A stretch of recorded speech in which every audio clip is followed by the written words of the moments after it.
Moi, je voudrais qu'on chante ensemble le chant-thème qui nous est proposé pour ce carême 2014. Enracinés dans ta parole, nous voulons, avec toi, Seigneur, façonner des jours plus beaux pour semer l'espérance au cœur de notre monde. Alors, je vais le chanter une fois, puis on essayera ensemble. À force de le chanter, on va finir par l'apprendre. Alors, je vous invite à vous lever.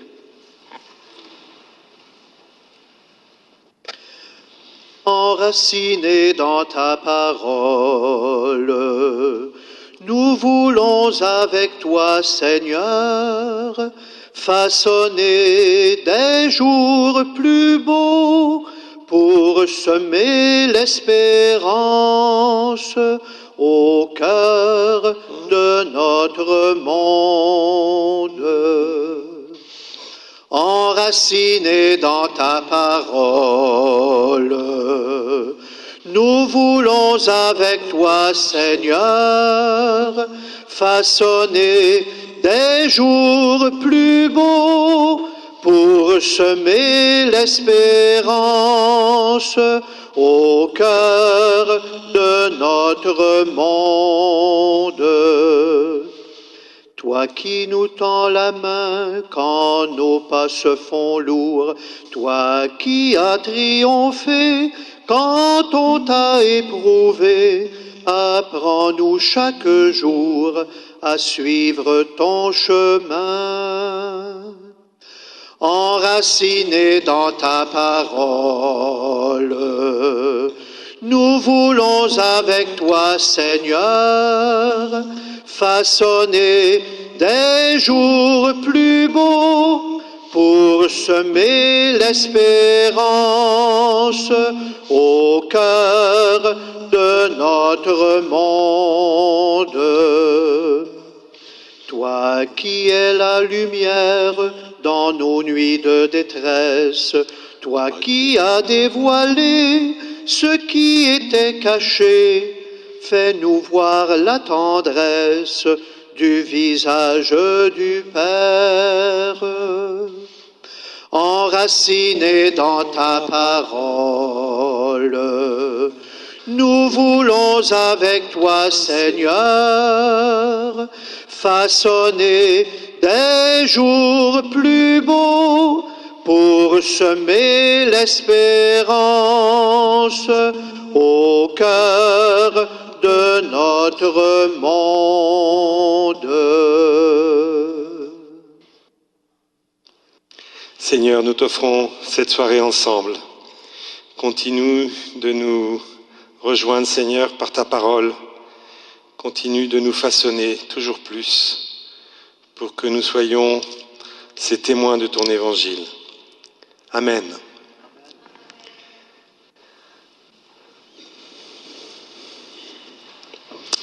Bonsoir. On va continuer la route ensemble. J'en profite pour dire que hier soir, quelques-uns demandaient le texte d'Éloi Leclerc. Donc, il y a un petit paquet qui est ici, puis un autre paquet qui est là-bas. On a fait une 60aine d'exemplaires. Donc, si vous voulez l'avoir, il est à votre disposition. C'est le texte qu'on avait lu à la fin sur évangéliser, c'est quoi? Alors, ce soir, on va continuer de cheminer. Hier soir, on regardait ce feu de l'Évangile qui nous pousse à aller de l'avant, à sortir. Cet après-midi, pour ceux qui étaient là, on a touché à la miséricorde de Dieu. Combien nous sommes, notre Dieu est un Dieu miséricordieux qui nous aime d'un amour infini.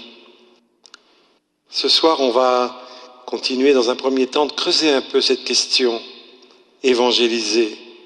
Ce mot évangéliser.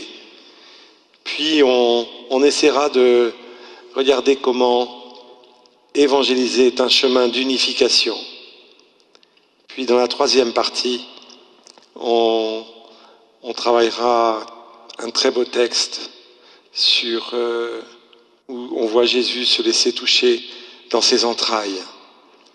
Voilà un petit peu la route pour ce soir. Alors je regarde la montre pour tenir l'horaire. On va commencer par je vais vous lire un extrait d'un auteur, André Faution. C'est un jésuite belge, ancien directeur de l'Humaine Vitae à Bruxelles. Il a écrit un très beau livre et il y a tout un passage sur l'évangélisation. Ça s'appelle « Une nouvelle foi », FOIS, 20 chemins pour recommencer à croire. Et c'est aux éditions de l'atelier Novalis, Lumen Vitae. Quand j'ai lu le passage sur évangéliser, le passage que je vais lire maintenant, j'ai trouvé qu'il traduisait très bien mon expérience de converti et mon expérience depuis 36 ans pour l'annonce de l'évangile auprès des jeunes et moins jeunes. Loin de nos églises et souvent incroyants. Il exprime entre autres un changement de positionnement clé dans notre rapport aux autres concernant l'évangélisation. Et j'avais envie ce soir de démarrer là-dessus. Je le cite. Nous pensons souvent qu'évangéliser, c'est apporter aux autres ce qu'ils n'ont pas, ce dont ils manquent. Tout se passe comme si d'un côté, il y avait un plein à transmettre et de l'autre côté, un vide à remplir.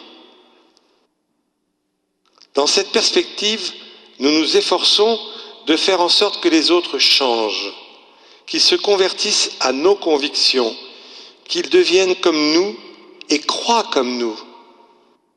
Notre objectif est alors de faire passer le message éventuellement contre vents et marées. Ainsi, l'évangélisation est-elle conçue comme une conquête de l'autre, comme une expansion de la bonne nouvelle à partir du témoignage que nous portons. Mais André Faution nous dit, mais est-ce bien ainsi que s'effectue l'évangélisation? Les paroles de l'ange au matin de Pâques nous invitent à une toute autre perspective. Il n'est pas ici, dit l'ange aux femmes. Vous ne le tenez pas en vos mains, vous ne pouvez pas le toucher, mais allez, vous le trouverez ailleurs, au milieu des hommes, où il vous précède. L'évangélisation ne consiste pas, comme nous le croyons parfois, à transmettre aux autres une bonne nouvelle bien ficelée dont nous serions les détenteurs assurés comme chrétiens. Elle consiste bien plutôt à se porter vers les autres, avec espérance, pour découvrir avec eux, dans leur lieu, au cœur de leur propre existence, les traces du ressuscité qui toujours nous précède. Ça, c'est fondamental. C'est fondamental. Croire que Jésus nous précède. Et qui est déjà là, incognito. De ce point de vue, nous n'apportons pas aux autres une grâce dont ils seraient privés. La grâce de Dieu est déjà présente. L'Esprit du Christ ressuscité est déjà répandu sur toute chair. Nous n'apportons rien de neuf, sinon une parole qui invite à découvrir et à reconnaître ce qui est déjà offert secrètement au plus intime de chacun. La démarche de foi, en effet, n'est-elle pas toujours une relecture de l'existence pour y redécouvrir nouvellement, il est vrai, ce qui est déjà donné? C'est en tout cas ce que disent les convertis lorsqu'ils parlent de leur cheminement de foi. Il était là, à l'œuvre dans ma vie, je ne le savais pas, mais maintenant je le reconnais. Hier au soir, je vous dis, j'ai dit un peu mon expérience de conversion. Je me souviens très très bien avoir dit quasiment mot pour mot cette phrase. Quand j'ai fait l'expérience du Christ vivant dans ma vie, à l'âge de 20 ans, en me retournant, j'ai pris conscience qu'en fait, dans tous ces moments où moi je l'avais mis dehors de ma vie, lui, il était déjà présent dans ma vie. Et notre travail, quand nous partons à la rencontre de personnes qui se disent incroyantes, c'est de les aider à faire cette expérience et à relire ce qui se passe. Et à relire déjà, et à lire avec eux ce qui se passe de la vie de Dieu. Vous comprenez, hier au soir, quand on parlait d'amitié, il faut déjà une relation d'amitié qui permet d'échanger à hauteur d'évangile. Continuons avec André Faution. Tout l'art de l'évangélisateur est de favoriser cette reconnaissance, de discerner et d'indiquer du doigt la présence du royaume dans les personnes et dans les situations, même là où on l'attendait le moins. Ces perspectives n'enlèvent rien à la force de nos convictions, mais invitent à beaucoup d'humilité dans notre approche de l'autre. Vous voyez qu'on n'est pas dans la conquête. Nous nous portons vers lui, non point pour le gagner à notre cause, non point pour lui apporter ce qu'il n'a pas, mais pour reconnaître avec lui dans sa vie la présence du ressuscité d'une manière qui peut nous-mêmes nous surprendre. De ce point de vue, l'évangélisation est toujours réciproque. Elle est un témoignage donné qui suscite un témoignage rendu. On ne le répétera jamais assez, nous sommes évangélisés par cela même que nous évangélisons. Ça, c'est mon expérience. Et je suis sûr que pour beaucoup d'entre nous, on a fait cette expérience. Tout d'un coup, quand quelqu'un reconnaît la présence de Dieu dans sa vie, si vous avez déjà vécu cette expérience avec vos enfants, vos petits-enfants, ou avec un ami, un voisin, quelqu'un qui tout d'un coup devient ou revient à la foi, eh bien on a le cœur bouleversé autant que la personne. Et souvent, c'est une action de grâce qu'on a. Seigneur, tu as fait ça dans sa vie. Seigneur, non, c'est pas possible. En lui, en elle, tu as accompli cela. Et on repart, nous, qui pensions lui apporter quelque chose, le cœur rempli de celui qu'on croyait donner à l'autre. Vous voyez la démarche de l'évangélisation? Pourquoi? Parce que peut-être on aura été quelqu'un d'important pour que le Seigneur agisse dans sa vie.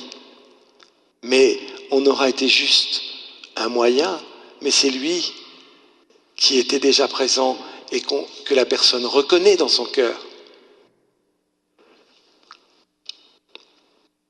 Et ça peut se faire de mille manières. Dans ce beau pays du Québec, hier je revenais de chez Françoise et Benoît, et puis j'ai passé par une petite route par Sainte-Sophie, et j'étais le soleil couchant, il y avait le grand vent d'hier, et puis avec la poudrerie, c'était extraordinaire sur la route. J'avais un peu peur par moments, mais c'était vraiment très beau. Et je ne pouvais pas m'empêcher de m'émerveiller. Je repensais à Stan Rougier, peut-être vous avez lu des livres de Stan Rougier, c'est un ami. Et Stan me disait, quand je suis devant des personnes qui me disent qu'ils n'arrivent pas à croire devant une telle beauté de la nature, moi je me dis, comment ils n'arrivent pas à croire devant tant de beauté? Et hier soir, je repensais à cette phrase de Stan, parce que j'étais émerveillé. J'arrivais là pour préparer cette retraite, il était 5h30 là, et je me disais, que ta beauté, que la création est belle, Seigneur. Merci pour tant de beauté. Et peut-être, ça nous arrive, avec nos petits-enfants, de pouvoir les aider à voir cette beauté-là. Est-ce qu'on le fait? Est-ce qu'on aide l'autre à voir dans la nature la beauté, ou dans un geste posé, ou dans tous ces gestes de solidarité? Vous croyez, vous, que si le monde était ce que l'on voit tous les soirs à la télévision, si c'était ça seulement le réel du monde, on ne serait pas là? C'est trop dramatique. Ça ne veut pas dire que ce qu'on voit à la télévision n'existe pas. Ce qui se passe actuellement en Syrie, ce qui se passe en Ukraine ou ailleurs, est bien réel. Mais ce n'est pas seulement ça le monde. Cet après-midi, j'ai parlé d'un ami libanais. J'ai la chance de bien connaître le Liban. Et pendant cette guerre civile qui a fait tant de drames, il y a eu aussi des hommes et des femmes qui ont posé des gestes incroyables d'amour, de solidarité et qui ont permis que le Liban ne soit pas totalement défiguré. Vous connaissez tous cette image, un mur qui tombe fait beaucoup de bruit, mais une forêt qui pousse, on ne l'entend pas. Et dans ce monde, nous sommes tous témoins de gestes d'amour, de solidarité, d'entraide, qui sont autant de signes de la présence de Dieu. Est-ce que nous-mêmes, nous rendons grâce à Dieu le soir en se couchant? Saint Ignace disait à ses disciples, il leur disait de prier, de prendre du temps pour prier, etc. Mais il disait, si vous n'avez pas eu le temps de prier, il y a une seule chose que je vous demande chaque jour, Béatrice est là, c'est de prendre un temps pour rendre grâce à Dieu pour ce que vous avez vécu dans la journée. Je porte sous son regard. Béatrice aime beaucoup Saint Ignace, mais moi aussi. Et donc, prendre le temps de contempler l'œuvre de Dieu dans notre vie, autour de nous. Alors, on a quelque chose à communiquer. Et peut-être vous, les grands-parents ici, il y a des jeunes parents aussi, mais les grands-parents, on a une mission, vous avez une mission très particulière. Moi, j'ai animé depuis 30 ans plein de camps de jeunes. Et je me souviens, quand j'ai commencé à dire à des amis qui avaient 70 ans et 75 ans, est-ce que vous pourriez venir avec nous dans nos camps de jeunes? Ils m'ont dit, mais on est trop vieux pour ça. J'ai dit, est-ce que votre cœur est jeune? Oui, alors venez. Et leur présence dans les camps, ça a changé nos camps. C'était des camps d'adolescents, des jeunes de 14 à 18 ans, et là-dedans, vous en aviez à peu près la moitié qui se disaient non-croyants. Donc vous imaginez que c'était bien, il y avait des discussions bien, comment dire, ça bougeait par moments. Et on a eu jusqu'à 400 jeunes, 450 jeunes dans ces camps. Et la présence de personnes de 60, 70 ans a été extrêmement importante pour les jeunes. Et j'ai vu se passer des temps de dialogue, d'écoute. Vous avez une mission très importante, vous les personnes âgées dans ce monde. Moi, j'ai souvent été frappé avec Béatrice. On a dit hier, on a 3 filles. Quand elles étaient en bas âge, il y avait des choses qui se passaient avec mes parents ou avec les parents de Béatrice qui ne se passaient pas avec nous. Parce que on est dans une autre posture. Alors profitez-en. Vous avez une parole pour les jeunes, moi je vous le dis, mais pas que pour les jeunes. Vous avez aussi une parole pour vos amis. Quelqu'un me disait hier que sa mission aujourd'hui, c'est d'accompagner les personnes en fin de vie, etc. Il y a tellement à faire, tellement de gens dans la solitude. Mais vous voyez, c'est dans cette manière de faire dans laquelle qu'André Faution nous parle. Permettre à l'autre de relire sa vie. Qu'est-ce qui s'est passé dans ta vie? De quoi? Et puis voir la trace de Dieu là-dedans. Et aider la personne à le nommer avec un grand respect. Parce qu'il ne s'agit pas de bourrer. Je vous ai dit hier, quand ma sœur me posait des questions, c'était bien plus embêtant que quand ma mère me faisait la morale. Quand elle me disait, c'est pas bien ce que tu fais, là je m'en allais. Mais quand ma sœur me posait les questions, est-ce que tu vis l'amour avec cette fille? Ça m'a envoyé à moi. Vous voyez?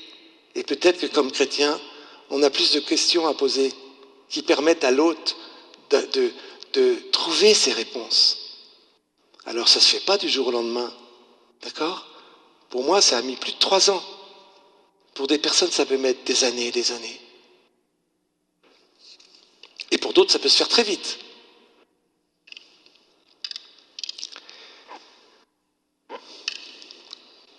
Il y a dans cet extrait quelque chose de clé. Nous voyons qu'il ne s'agit pas d'abord de transmettre un savoir, une connaissance sur Dieu, des réponses toutes faites à ceci ou à cela, ce qui ne veut pas dire que nous devons être des ignorants de la foi, des choses de Dieu. Je me souviens du père Cesboué, c'est un jésuite, au Centre Sèvres à Paris, avec qui j'ai entre autres fait quelques cours de théologie. Il nous disait au début de son cours de théologie fondamentale, Dans ce cours, nous regarderons entre autres comment des apôtres, jusqu'à nos jours, les chrétiens ont mis des mots sur le mystère de la foi chrétienne. Il ajoutait, ce mystère est infini et nous n'aurons jamais fini d'en faire le tour. Mais Dieu nous a donné une intelligence pour mettre des mots sur ce mystère. À ceux qui vous disent, ou à ceux à qui vous direz, nous disait-il, confrontés à une question compliquée sur la foi, mon cher ami, c'est un trop grand mystère à expliquer. Comme si la personne ou vous connaissiez les choses, parce que quand on répond à l'autre, c'est un trop grand mystère, genre moi j'ai la clé du mystère et toi tu ne l'as pas. Et le père Sesboué disait,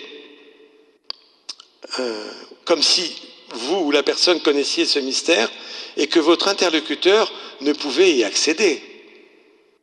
Non, disait-il, l'ignorant, c'est celui qui répond, c'est un trop grand mystère. Pour finir, il nous invitait à reconnaître humblement notre incapacité à répondre face à certaines questions de nos interlocuteurs, mais de leur faire la promesse de chercher afin de mettre des mots pour répondre à leurs questions. Alors, parce que ça, j'ai souvent entendu, on se dit, mais moi, je ne vais pas me mettre à parler de Dieu aux personnes autour de moi. Moi, je n'ai pas fait d'études de théologie, je ne suis pas prêtre ou je ne suis pas un spécialiste des affaires de Dieu. D'accord ? Mais dites-moi, vous êtes croyants, nous sommes croyants. C'est de cette foi-là qu'il faut rendre témoignage. Et que si à un moment vous n'avez pas la réponse, il faudra dire, c'est une bonne question, je n'ai pas la réponse. Mais peut-être, je peux trouver la personne qui va répondre à votre question, ou le livre, ou je chercherai moi-même et je reviendrai vous voir. Ça sera une belle occasion de revenir. Mais voyez, je pense que les personnes autour de nous attendent beaucoup plus cette vérité-là que de nous avoir une réponse à toutes les questions.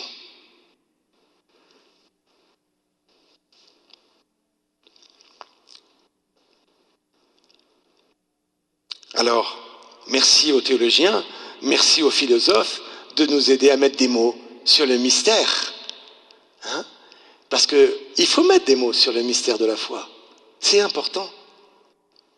Mais voyez-vous, pour ce qui concerne l'évangélisation, l'enjeu n'est pas d'abord là.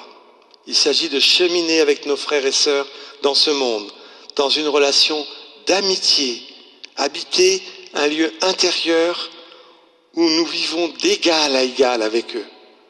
Je répète, habiter un lieu intérieur où nous vivons d'égal à égal avec eux. Pourquoi ? Parce qu'ils sont autant habités du Seigneur que nous. C'est ce qu'on disait au début. Jésus est vivant, ressuscité. Il est présent dans ce monde. Le drame, c'est que beaucoup ne le savent pas et qu'ils n'en font pas l'expérience. Mais si nous partons comme ça, on n'est plus des êtres supérieurs par rapport à des êtres inférieurs. On est d'égal à égal. La seule chose qu'on peut avoir, c'est la chance de le connaître déjà. Voilà la grâce. Et donc, il nous a donné une responsabilité de ne pas garder ça pour être bien au chaud entre nous chrétiens. On n'est pas fait pour être bien au chaud entre nous chrétiens. C'est bon qu'on se retrouve comme ce soir pour une retraite. C'est bon qu'on se retrouve le dimanche autour de l'Eucharistie. C'est bon qu'on se retrouve pour prier ensemble, Marie ou un autre moment. C'est important qu'on ait ces moments-là. Mais pour mieux repartir, plein monde. C'est ça l'enjeu. Autrement, au bout d'un moment, on sera le petit reste du petit reste du petit reste. Et comme me disait un jour un évêque, je crains qu'un jour je vais être le dernier sur mon diocèse et qu'il n'y aura plus personne autour. Si on ne retouche pas ce feu de l'Évangile qui nous pousse à aller dehors.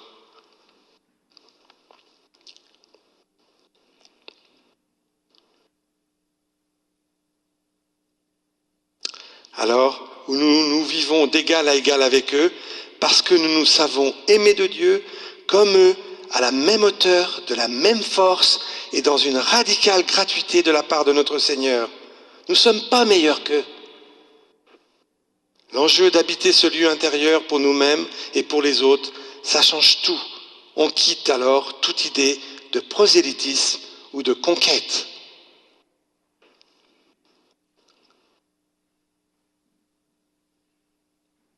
Alors comment faire pour aller à la rencontre de l'autre? Vous commencez à avoir des attitudes. Nous sommes en train de travailler sur des attitudes clés.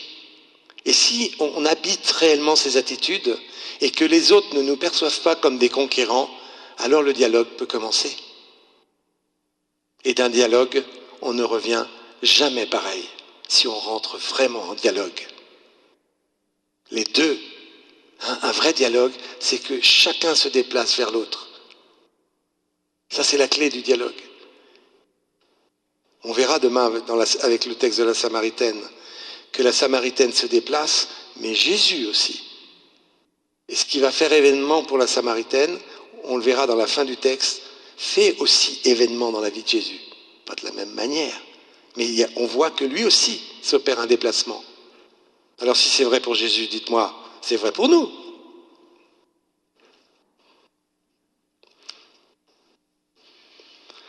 Comment faire pour aller à la rencontre de l'autre? Comment aider nos prochains à reconnaître la présence de Dieu dans leur vie? Je crois qu'on commence à percevoir un petit peu. Mercredi soir, on amorcera un peu plus de pistes, mais n'allons pas trop vite. Continuons ensemble d'entrer sur ce chemin de conversion qu'appelle l'évangélisation. Pourquoi? Parce que les premiers à évangéliser, c'est peut-être nous. Les premiers à évangéliser, c'est peut-être d'abord nous. Alors je vous propose, avec un peu d'humour, de vivre, de continuer sur le thème « Évangéliser, un chemin d'unification ». Alors Benoît va venir ici.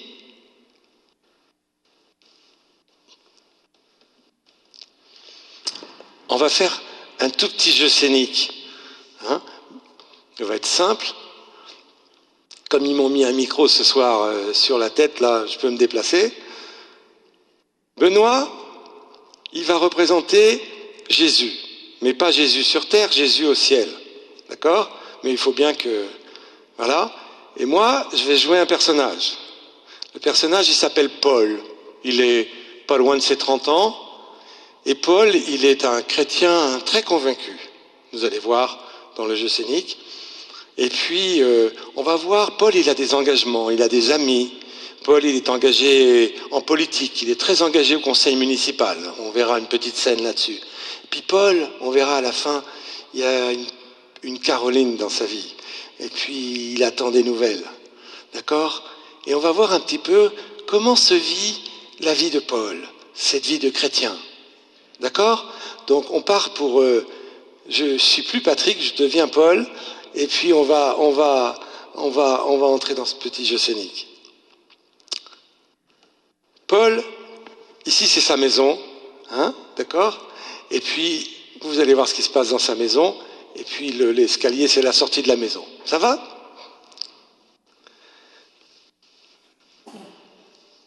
Ah Jésus, si tu savais comme je suis content.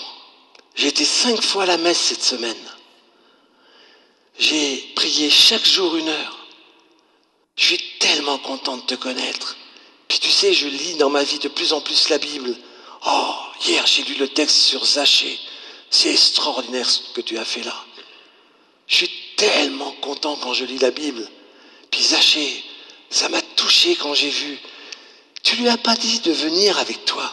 Toi, tu as été vers lui, tu t'es déplacé vers lui. Oh, ça, ce texte, qu'est-ce qui m'a touché? Puis qu'est-ce que j'aime prendre du temps avec toi, Jésus? Moi, de plus en plus, j'en prends, puis ça m'est facile. Merci pour ce que tu es, Jésus. Le téléphone sonne. Drin, drin. Allô? Jacques? Jacques, qu'est-ce que tu veux? On sort ce soir? Oh, c'est trop génial! Qu'est-ce qu'il y a? Plusieurs amis? Oui, non, pas possible. Qu'est-ce qu'on va faire? Danser? Yes! J'avais envie de danser, c'est trop génial! Il faut se faire un peu, quoi? Qu'est-ce que tu dis, Jacques? Il faut être... Ah ouais, ok, t'inquiète pas, je vais me préparer. Ça va être génial la soirée ce soir. Paul se prépare. En bon jeune, il se fait beau pour sa soirée. Et il s'en va. Tu me suis? Et là, non, Jésus, t'as pas bien compris. Jésus, ce soir, je m'en vais avec mes copains. Il m'a appelé. Oui, non mais Jésus, écoute, je passe beaucoup de temps avec toi. Je t'ai dit, moi je suis tellement content. Jésus, là où je vais, on va danser, on va faire la fête. Non, Jésus, je peux pas t'emmener avec moi comme ça. Non. Puis toi, t'es charpentier, tu sais même pas danser. Alors, de toute façon, fin de la première scène.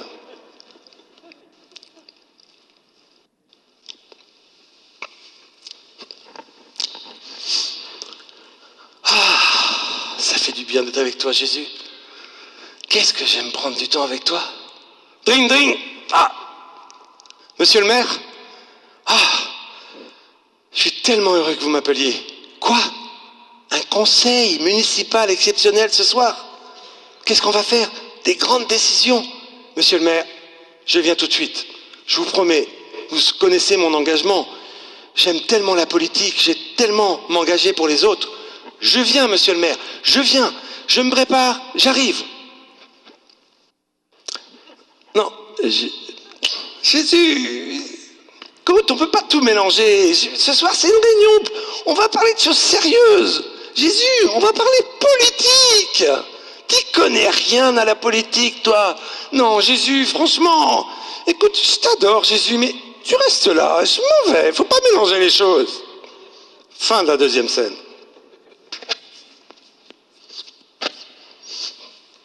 Ah, Jésus. La messe hier, hein, qu'est-ce que c'était bon. Oh, j'étais tellement heureux d'avoir cette messe. C'était tellement bon. Dring, dring. Caroline. Caroline.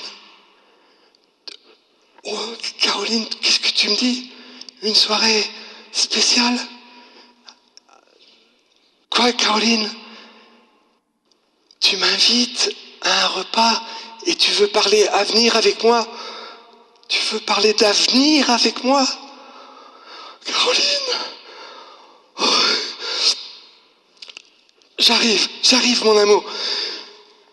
Oh alors là, je me fais super beau. Oh, c'est trop génial, Caroline qui m'invite à me parler d'avenir. Non, Jésus, je m'en vais avec Caroline. Je crois qu'elle veut me dire qu'elle veut peut-être se marier avec moi. Non, Jésus, elle n'est pas croyante. Mais non, mais Jésus, il y a la vie privée d'un côté, et il y a Caroline, tu comprends? Moi, je veux pas tout foutre en l'air. Moi, si je t'emmène, ça risque de foirer le truc, tu comprends? Jésus, écoute, je te donne tellement de temps. Je t'ai dit encore l'autre jour, 5 fois à la messe, la même semaine. Jésus, faut pas confondre les trucs, tu comprends? Fin de la dernière scène.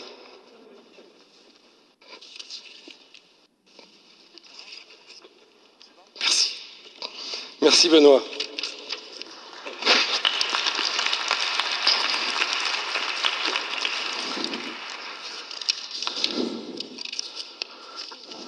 Permettez-moi juste de prendre...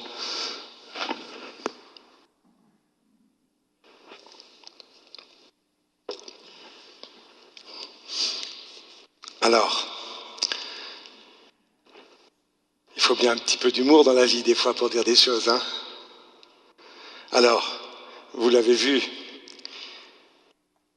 il y a des limites à ce jeu scénique, car bien évidemment, c'est nous qui nous coupons de Dieu et de Jésus-Christ. Lui, il est toujours avec nous, même quand nous le mettons à la porte de chez nous. Lui, il n'est pas coupé de l'homme et de la femme et de son humanité. Mais nous, on peut se couper peut-être parfois de lui. Ce n'est qu'un petit jeu scénique. Je voulais juste traiter avec un peu d'humour qu'il peut nous arriver de vivre notre vie de façon compartimentée. Les choses spirituelles d'un côté et le reste de l'autre. Mais comme je parle à une assemblée de chrétiens très engagés, j'imagine que ça vous est jamais arrivé. Mais enfin, peut-être que certains, on peut se reconnaître là-dedans. Avec ce que nous avons dit avant, au début, il n'y a pas des moments où nous serions au travail pour évangéliser et une fois qu'on aurait fait toutes nos heures, et même un peu plus, parce qu'on est de très bons chrétiens, on pourrait rentrer chez nous pour se reposer. Évangéliser, ce n'est pas ça. Vous voyez bien, à travers tout ce qu'on se dit depuis hier. Les évangiles nous relatent des événements, des rencontres avec Jésus, qui dans la majorité des cas étaient totalement imprévues. Ça, c'est toujours une chose qui me frappe quand je lis les évangiles. La plupart des rencontres étaient des rencontres totalement imprévues. C'est au cœur de cette vie, dans le quotidien de la vie de Jésus, qu'il s'est révélé comme le Christ et qui nous a révélé l'amour du Père. Par moments, il était en pleine forme. Par moments, il était fatigué. Demain, on trahira la Samaritaine. Le début du texte commence. Jésus était fatigué parce qu'il avait marché depuis de longues heures. Et pourtant, on sait ce qui se passe derrière. Par moments, il a été attaqué, violenté. Par moments, il était avec des pauvres. Par moments, il était avec des riches. Par moments, il était avec des voleurs, des prostituées. Il était où? Dans la vraie vie. Et c'est là qu'il nous a révélé l'amour infini du Père. Et nous, dites-moi, on voudrait prendre un autre chemin que celui de Jésus?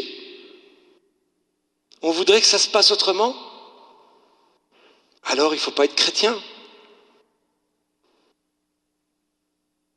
C'est là que ça se passe. Il n'y en a pas d'autre chemin.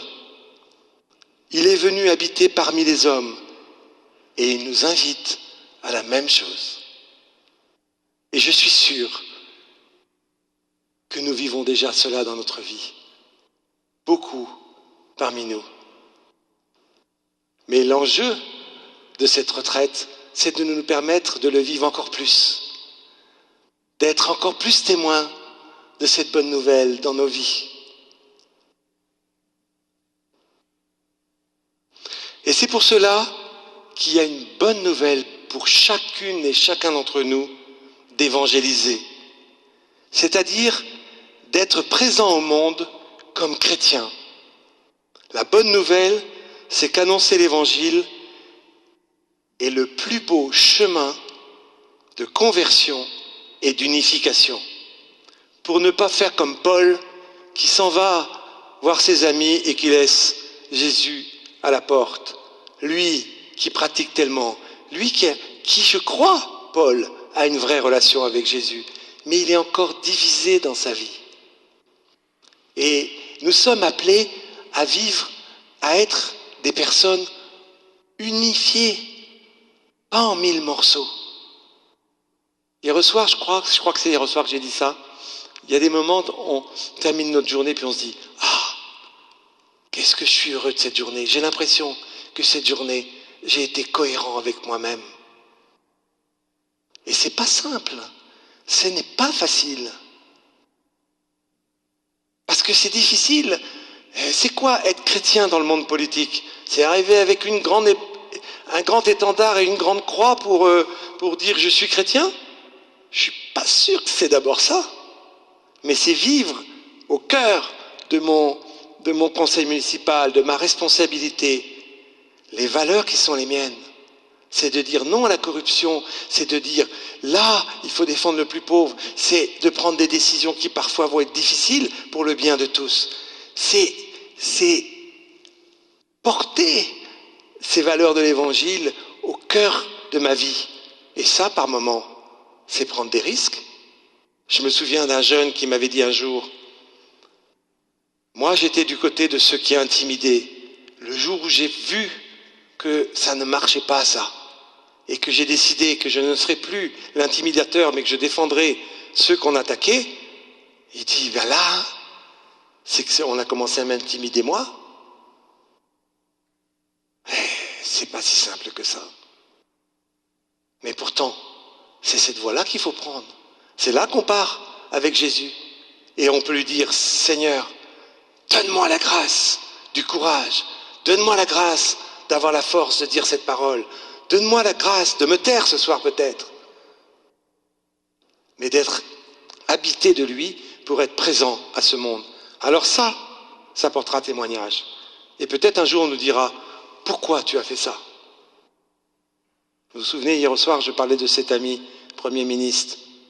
Pourquoi, toi, comme Premier ministre, on voit bien que ce n'est pas le pouvoir qui est d'abord ton désir. Vous vous souvenez, cet ami au Chili? Et un jour, il a répondu.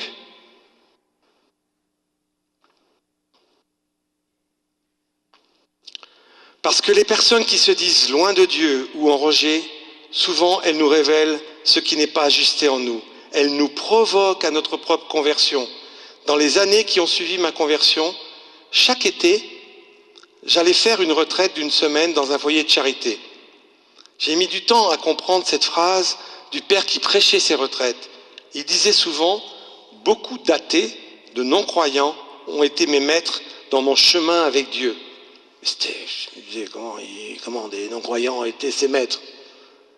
Et aujourd'hui, je peux faire mienne cette phrase. Pourquoi? Parce que ce qui intéresse nos contemporains, ce n'est pas nos beaux discours, mais la cohérence entre ce que nous annonçons et ce que nous vivons. Et souvent, les non-croyants, ils nous loupent pas, nous les chrétiens. Ils nous loupent pas. Et souvent, ils pointent le doigt sur nos incohérences. Et on n'a pas non plus à être des gens parfaits. On ne l'est pas. Jésus a dit, je suis venu pour les gens malades, qui ont des problèmes, et on est tous pécheurs. Mais ce vivre-là, demander la grâce à Dieu d'être plus en cohérence, plus unis. Et parfois, ce sont les non-croyants qui nous aident à faire ce chemin-là. Et moi, dans ma vie, je me rends compte maintenant je comprends cette phrase, les athées, les non-croyants ont été des maîtres pour moi, pour m'aider à avancer. Et j'ai souvent vu des personnes, je vous ai dit que j'ai eu la chance de voyager beaucoup, j'ai vu beaucoup de gens engagés très fortement au niveau social ou politique qui n'étaient pas croyants. Et je voyais leur vie et je me disais, ils sont un exemple pour moi. Parce que c'était des hommes et des femmes qui étaient en cohérence de vie. Ils ne se disaient pas croyants, mais j'avais l'impression qu'ils vivaient de Dieu. Et là, nous avons c'est en ce sens-là que l'évangélisation est un chemin d'unification qui nous renvoie à notre propre relation à Dieu, qui nous renvoie à notre propre cohérence de vie. L'autorité de Jésus lui venait du fait qu'il n'y avait aucune distance entre ce qu'il pensait, disait et faisait, et qu'il a aimé d'un amour inconditionnel jusqu'à donner sa vie.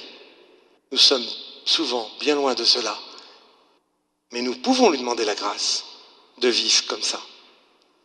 Et ça donne la vraie joie. Ça donne la vraie joie. Ça m'est arrivé de me faire attaquer dans ma vie, mais j'ai compris quand vous serez insultés en mon nom, parce que j'étais pas malheureux intérieurement. Je souffrais des attaques, mais j'avais une vraie joie à l'intérieur. Donc des fois, on peut prendre des attaques parce que vivre les valeurs de l'évangile, c'est pas si simple. Et on peut prendre des coups, mais on peut se sentir juste, ajusté. Alors ça donne une joie intérieure. Parce qu'on se dit, le combat que je mène est un combat juste. Vous voyez? Et c'est ces voies-là qu'il faut prendre. Alors, pour terminer sur cette partie-là, je vous propose qu'on prenne, Béatrice va le projeter, le texte d'1 Corinthiens 13, 1, 7 et 13.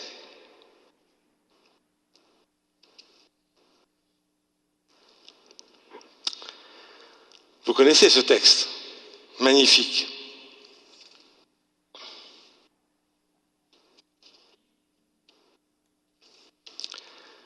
Quand je parlerai les langues des hommes et des anges, si je n'ai pas la charité, je ne suis plus qu'airain qui sonne ou cymbale qui retentit.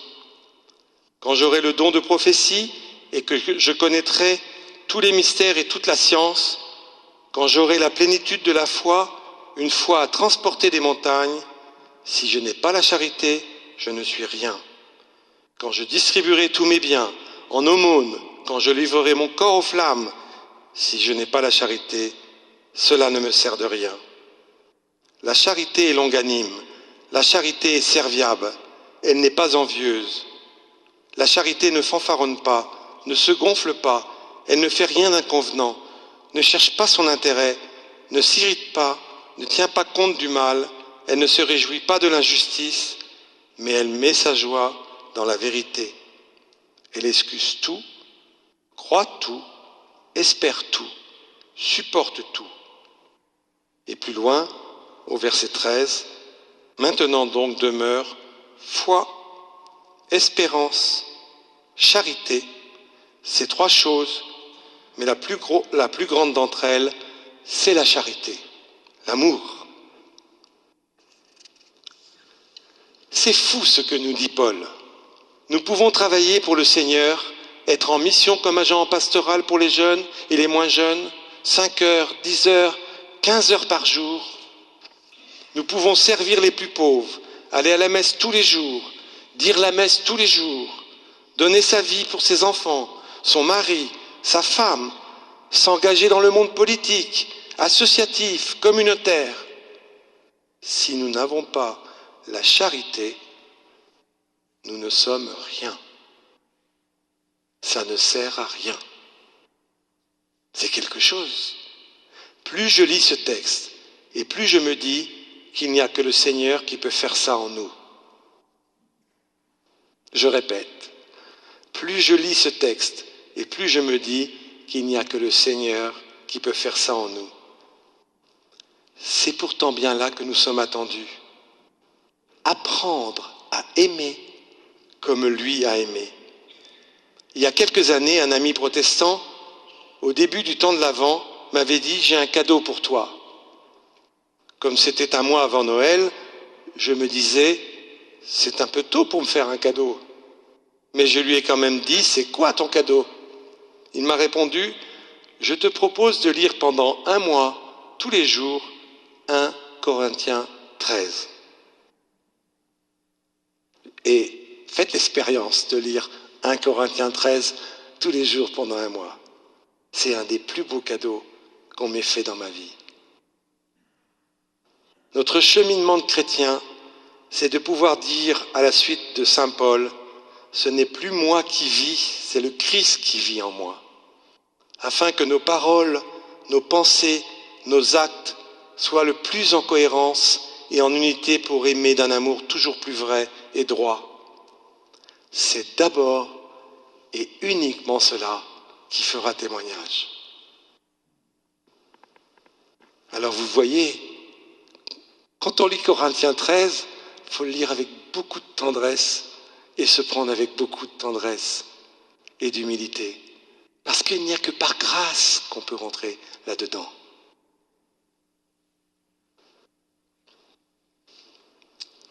On va juste prendre un petit temps de silence.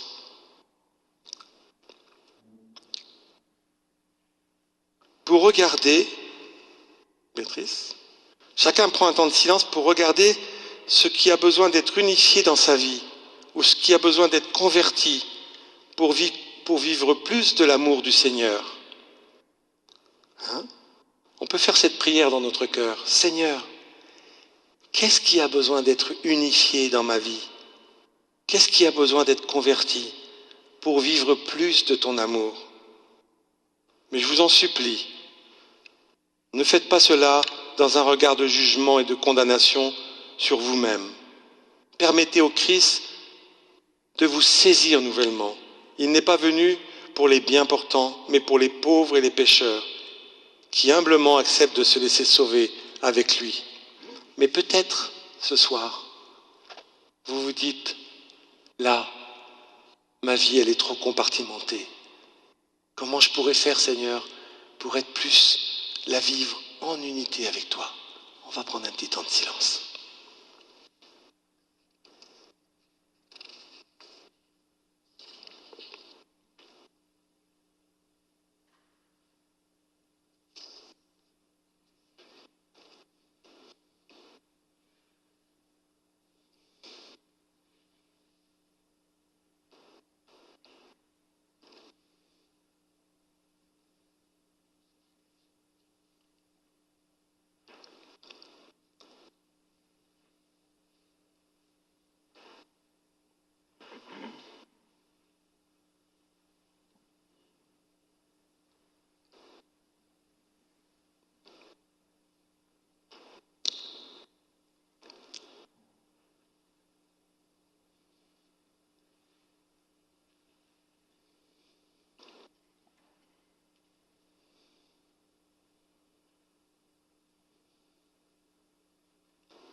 Avant d'attaquer la dernière partie, qui ne sera pas très longue, ne vous inquiétez pas, on va prendre un chant, puis ça va nous permettre de nous lever et puis bouger un peu. Hein? Changez vos cœurs, croyez à la bonne nouvelle. Changez de vie, croyez que Dieu vous aime. Changez vos cœurs, croyez à la bonne nouvelle. Changez de vie, croyez que Dieu vous aime. Je ne viens pas pour les bien portants, ni pour les justes. Je viens pour les malades, les pécheurs. Changez vos cœurs, croyez à la bonne nouvelle. Changez de vie, croyez que Dieu vous aime. Je suis la porte, dit Jésus. Qui entrera par moi sera sauvé. Changez vos cœurs, croyez à la bonne nouvelle. Changez de vie, croyez que Dieu vous aime.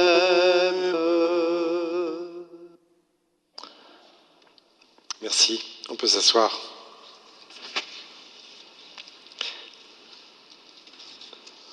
On entre dans la dernière partie. On va prendre 10-12 minutes ensemble. Évangéliser, se laisser toucher jusqu'au plus profond de nos entrailles par les besoins de nos frères et sœurs en humanité. Je vous propose qu'on médite la parole dans Matthieu 9, 36.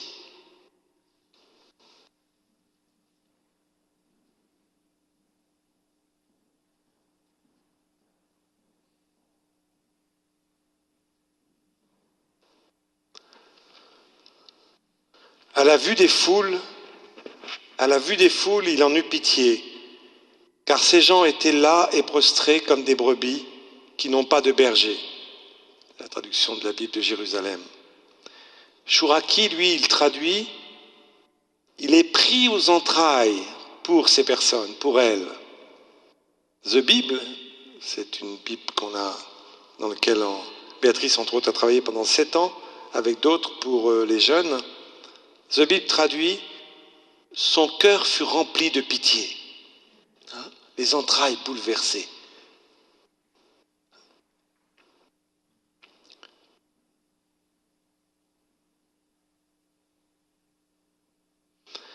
Alors vous voyez, et peut-être dans notre vie déjà, on a fait cette expérience d'avoir le cœur bouleversé face à une situation, des personnes, un événement, divers ou variés.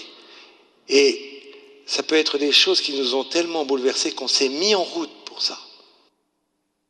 Puis que c'est quelque chose qui est là comme un moteur. Quand Jésus a prié sur la foule, c'est là qu'il a appelé les disciples et puis il les a envoyés. Il y a une conscience que ça ne va pas se faire qu'à travers lui, ça va se faire avec d'autres. Donc nos entrailles, quand elles sont bouleversées, ça nous met en mouvement. Peut-être pour appeler d'autres avec nous, pour œuvrer pour quelque chose. Mais c'est important de se laisser toucher en profondeur. Moi, je vous ai dit, j'ai eu la chance de travailler. Sur mes 36 ans d'engagement, j'ai dû travailler 27-28 ans pour les jeunes. Et j'ai eu la chance de voir des jeunes en Afrique, en Asie, en Amérique du Sud, en Europe, ici au Canada. Et j'ai été très frappé.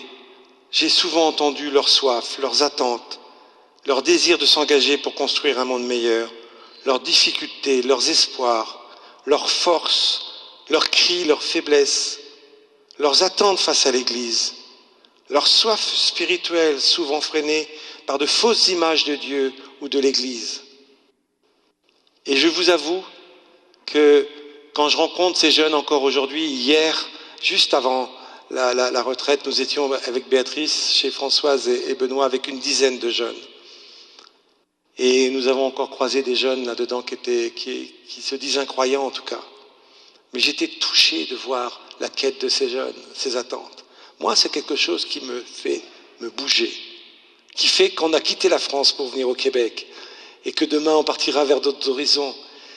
Parce que je me dis, mais c'est pas possible qu'ils passent à côté du trésor de l'Évangile, qu'ils passent à côté de cette bonne nouvelle de l'Évangile, comme moi j'ai eu la chance à 20 ans de le vivre et de le connaître. Je pense, un jour, on était dans un camp, il y avait une jeune fille, il y avait plusieurs centaines de jeunes, et puis un jeune qui dit, moi je veux me libérer de la cigarette, j'en ai marre. Il avait 15 ans, je fume trop. Puis vous savez, comme des fois les jeunes, on n'avait absolument pas prévu ça. C'était dans un moment où il y avait quand même un thème. Le thème de l'après-midi, c'est de quoi je veux me libérer pour être plus libre et plus vivant dans ma vie. Quelles sont un peu ces chaînes qui me tiennent un peu enfermé. Puis un jeune vient, imaginez là qu'on soit là ce soir, puis que ce soit des jeunes qui soient à votre place, il se lève, puis il dit, moi j'ai pris une décision, j'arrête de fumer. Et puis symboliquement, je pose mon paquet de cigarettes ici. Puis il y a eu un mouvement comme ça, on était avec 450 jeunes. Et alors il y en a une quarantaine qui avancent comme ça, puis ils décident de mettre leur paquet de cigarettes, puis on a fait un grand feu, puis on a tout brûlé. Alors ceux qui fumaient, je vous dis pas, ils étaient fous, mais bon, c'est comme ça. Il fallait prendre une décision. Puis il y a une jeune fille, je n'oublierai jamais. Elle avait 14 ans. Et elle est montée sur le podium. Puis elle a dit, voilà, aujourd'hui, c'était après 3 jours de camp, on avait vécu des très belles choses dans le camp. Et elle a dit, moi aussi j'ai posé mon paquet de cigarettes, mais je vais vous dire pourquoi. Je fume depuis l'âge de 10 ans. Je fume 2 paquets de cigarettes par jour. Je ne sais pas combien. En France, il y a 20 cigarettes. Donc elle fumait 40 cigarettes par jour. Et elle dit, pendant ce camp, je prends cette décision parce que quand j'ai commencé à fumer à l'âge de 10 ans, c'est parce que j'ai appris que ma mère était prostituée. J'en ai jamais parlé à personne. Mais c'était tellement dur que je me suis réfugié dans la cigarette. Et comme ma mère était prostituée, de toute façon, elle ne m'a pas empêché de fumer. Et pendant ce camp, j'ai tellement touché à l'amour de Dieu dans ma vie que quelque chose change. Et pour la première fois de ma vie, je peux regarder ma mère comme ma mère et l'accepter et sortir de ce qui est une honte pour moi. Et je vais vous dire aujourd'hui, je pose mon paquet de cigarettes. Je n'ai jamais oublié ce témoignage. C'est encore quelque chose qui fait partie des choses qui me font aller de l'avant. Vous voyez, il y a sur nos routes comme ça des personnes qui sont des témoins. Cette jeune fille n'est pas venue pour être témoin auprès de moi. Elle venait pour poser un acte. Mais j'ai jamais oublié cet acte-là. Et je me suis souvent dit, si, juste pour elle, les heures de travail, les camps qu'on monte, juste pour une fille comme ça, mais Seigneur, ça vaut le coup, non? Vous croyez? Mais je vous raconte une histoire, je pourrais vous en raconter 100. Parce qu'il y en a plus de 100 de ces jeunes qui, parce qu'ils font cette expérience intime, d'être aimés par Dieu, cet après-midi ont touché la miséricorde de Dieu. Ben, cette fille, elle a touché la miséricorde de Dieu. Alors, elle a pu être miséricordieuse, elle aussi, vis-à-vis de sa mère, et commencer un travail de réconciliation. Alors après, il a fallu l'accompagner, l'aider. Ça ne suffit pas un événement comme ça, on est tous d'accord. Mais il faut ça pour pouvoir commencer la route. Béatrice, tu veux dire? Ah, micro pour Béatrice. Tu vas là-bas?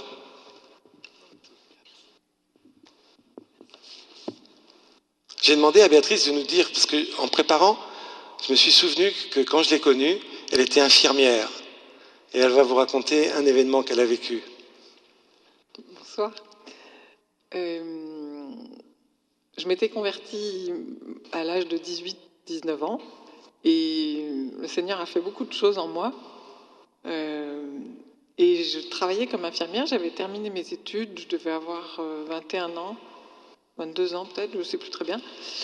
Et un jour, je travaillais dans un service de traumatologie, donc des accidentés, beaucoup. Et il y avait des jeunes, des adolescents, et des enfants, et des adultes, et même des personnes âgées. Mais c'était assez atypique comme service, il y avait tous les âges représentés. Et... il faut que tu t'éloignes. Et un jour, je me souviens, dans un couloir, en marchant, comme je m'étais convertie assez récemment, j'étais vraiment en recherche sur ce que Dieu...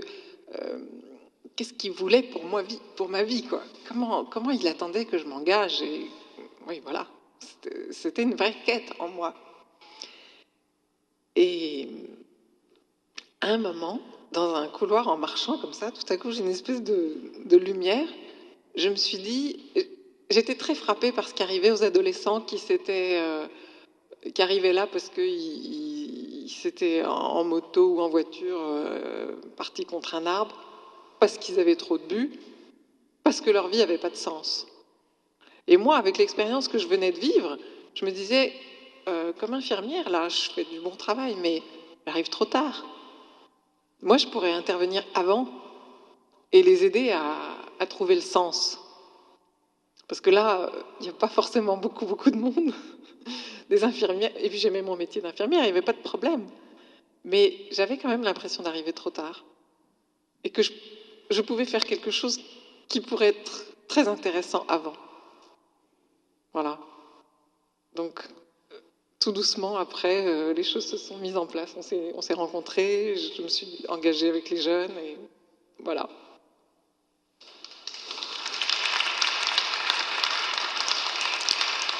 Vous voyez, se laisser toucher aux entrailles pour Béatrice, ça a été cette décision de se dire, je suis infirmière, mais je pourrais peut-être, entre guillemets, être infirmière des cœurs, pour aider ces jeunes à trouver un sens à leur vie et peut-être éviter qu'ils se mettent dans un arbre. Alors il ne faut pas que toutes les infirmières et les médecins quittent leur métier, hein, parce qu'il faut des infirmières et des médecins.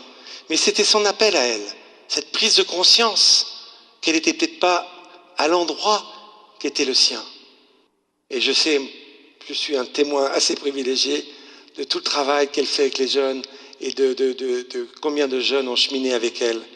Et on peut avoir comme ça dans notre vie, notre histoire, de ces moments où quelque chose s'est passé qui nous a mis en route. Évangéliser, se laisser toucher jusqu'au plus profond de nos entrailles. Je me souviens d'un événement qui a été marquant. Moi, j'ai, dans mes voyages, été dans beaucoup de pays très très pauvres, dans les pays les plus pauvres au monde, en Birmanie, en Afrique. J'ai beaucoup travaillé en Afrique. Et j'ai vu beaucoup de misère et de pauvreté. Et j'avoue que je suis jamais revenu pareil de mes voyages. Les filles disaient toujours, quand papa rentre d'Afrique, c'est pas le même. Parce qu'il y avait quelque chose qui était marqué par les expériences que je vivais. Je me souviens à Kinshasa, par exemple. J'ai mis des semaines à me remettre de mon expérience à Kinshasa. Si un jour vous allez en République démocratique du Congo, il y a 11 millions de personnes qui vivent livrées à elles-mêmes.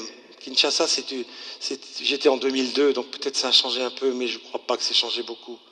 C'est une des villes au monde où j'ai le plus peur, mais peur physiquement.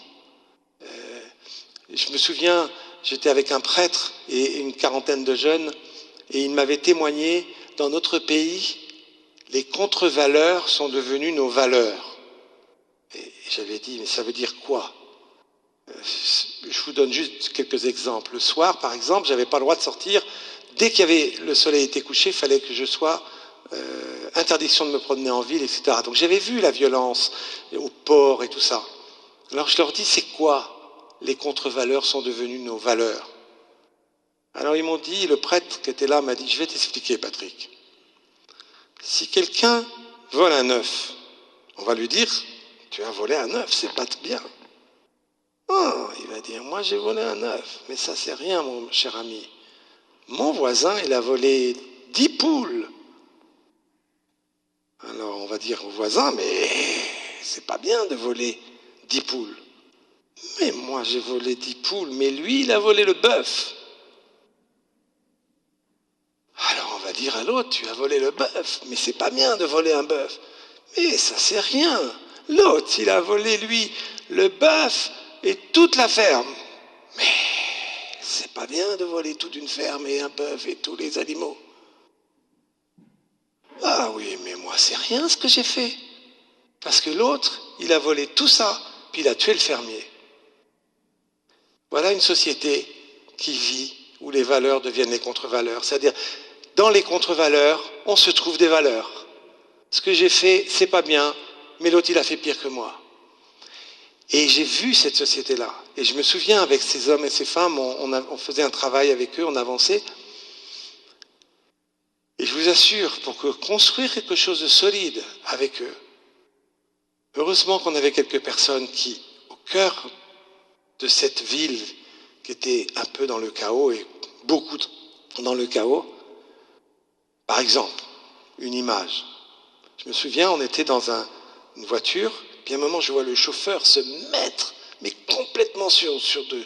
Il n'y a pas de rue là-bas, enfin, il y a des rues, mais tellement défoncées, et il se met complètement sur le côté. Et c'était la police qui arrivait, avec un pick-up, et puis il y avait 6 gars avec des mitraillettes derrière. Et je lui dis, mais pourquoi tu te ranges comme ça? C'est la police. Il me dit, la police, il n'y a rien de pire qu'eux. Parce que tu vois là, ils sont passés, mais s'ils avaient bu, peut-être ils nous auraient tiré dessus. Et je me disais, voilà, une société qui n'a plus de repères, où même la police devient danger. Et moi, je vous avoue, je suis rentré, j'ai mis du temps. Béatrice, tu te souviens quand je suis rentré de Kinshasa? Elle me disait, mais qu'est-ce que tu as vécu? J'ai mis 6 semaines à pouvoir mettre des mots sur mes peurs, ce que j'avais vécu, ressenti. Et il m'a fallu écrire. C'est en écrivant un jour à un ami que j'ai commencé à mettre des mots. Ben moi, je vous avoue que ces expériences-là, c'est quelque chose qui me fait mettre debout. Et je me dis, on doit travailler. Et quand je travaille avec les jeunes, entre autres, on travaille la question de l'engagement dans le monde avec eux. On travaille dans le mouvement dans lequel on est, on travaille le rapport à soi, aux autres, à Jésus-Christ et à Dieu, et l'engagement dans le monde. Nous, on ne sait pas ce que feront ces jeunes, mais on les aide à réfléchir pour qu'ils puissent demain s'engager. Peut-être certains s'engageront au niveau politique, s'engageront là où ils sont, mais peut-être au niveau international. Et on a à les aider. Moi, j'ai travaillé sur la terre d'Afrique pour aider les Africains à se mettre debout. Et j'ai vu des choses magnifiques, je n'ai pas le temps de témoigner de ça. J'ai vu des Africains touchés jusqu'au profond de nos entrailles par leurs frères et sœurs et décider d'eux. J'ai vu sur cette terre de RDC des hommes et des femmes qui se sont mis en route pour que ça change. Alors, petite goutte d'eau au milieu. Les murs font beaucoup de bruit. Une forêt qui pousse, on ne l'entend pas. Mais je crois qu'il faut ces gouttes d'eau, il faut ces arbres qui poussent, qui fait qu'une société peut changer. Vous savez, les dictatures, elles sont très dures. Mais une chose que j'ai appris en lisant l'histoire et en apprenant mon histoire, c'est que toutes, un jour, elles tombent. Mais elles tombent parce que des hommes et des femmes osent se lever. Et l'Évangile, ça nous pousse jusque-là, à nous mettre debout. Ce sera le but de la dernière conférence mercredi soir. Évangéliser un envoi dans le monde. Mais vous voyez, ça demande d'abord que nos entrailles se laissent toucher. Le bon Dieu, il nous a créés avec une intelligence, avec un cœur aussi. Et c'est bon que notre cœur soit touché, puis ensuite on met toute notre intelligence au service de ça, pour que ça change. Chacun là où on est appelé.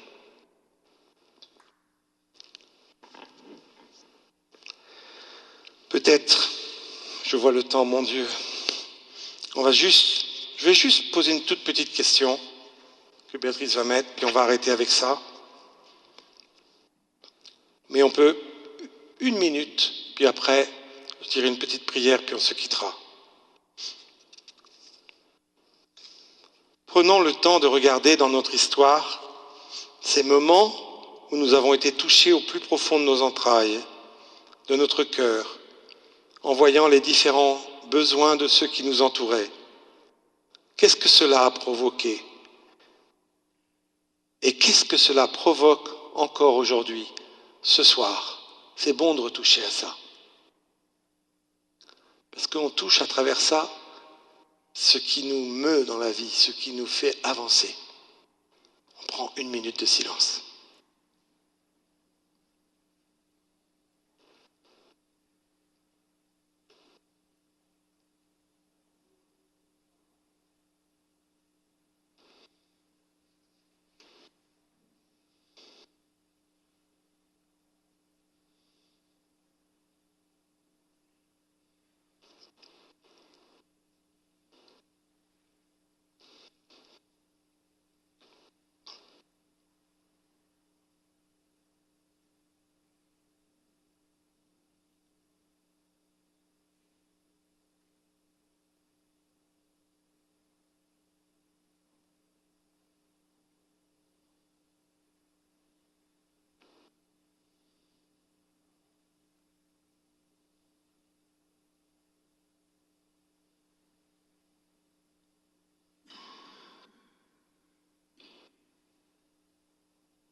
Merci Seigneur de nous avoir montré la route. Merci Seigneur d'être venu habiter parmi nous. Merci Seigneur de nous avoir montré ce que c'est de vivre une vie unifiée, où pensée, parole et actes sont en parfaite cohérence. Merci Seigneur de t'être laissé toucher jusqu'au plus profond de tes entrailles, devant les besoins de ton temps. Apprends-nous, Seigneur, à marcher dans tes voies. Amen. Et pardon d'avoir dépassé le temps. Terrible d'avoir un micro-cravate parce que je ne la vois plus la pendule alors. Bonne soirée. À demain si vous revenez demain.